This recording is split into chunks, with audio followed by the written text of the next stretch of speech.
Hello there. Welcome back to Math Jamboree. We have another digital SAT math question with us. This question is again from the topic of circle. Circle A has a radius of 3n and circle B has a radius of 129n, where n is a positive constant. The area of circle B is how many times the area of circle A? A, choice given as 43. In the choice B, we have 86.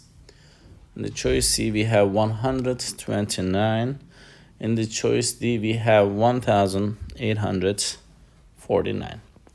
So they were talking about two circle here. This is, let's say, circle A. And I'm going to draw the other circle. I would like to draw it with a different color. The other circle is huge. It's tremendous when you compare with the A. The radius of the circle is 129n. This one is given as just 3n. And in the SAT exam, when you're taking the exam, there is a references icon on the right top where when you click the references, let's say if you don't know the formula for the area of a circle, you can just go ahead and when you click on the references, you will be able to see the formula. Again, you can just find the formula, but most of you would know the formula of the circle. The area of a circle is pi r squared area. So area of, let's say, AA, which is determining the circle A area. So this is going to be, again, pi times the radius A, which is 3n. We need to put this in the parentheses, and it's squared. And AB, this is for the area of the second circle, pi times, and the radius is 129 n squared.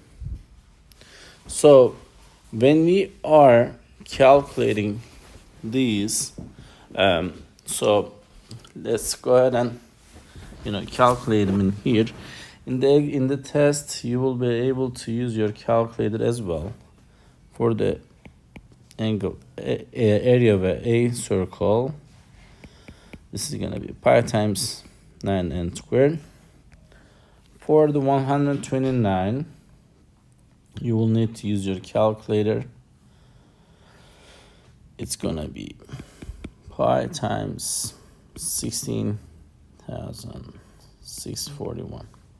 So they want you to find out how many times it's bigger. So to determine that, you will need to do AB over AA, which is 16,641 pi, and the other one is just 9 pi. Over here I put n instead of, actually they're both n. Yeah, I forgot to put n here. So there is n squared in both. They will be simplified anyway. These pi's are gone. And when you do this calculation, you would get 1,849 this many times. So the answer is D for this specific question. Thank you for watching the video. I wish you good luck on your tests. Have a good one. Bye-bye.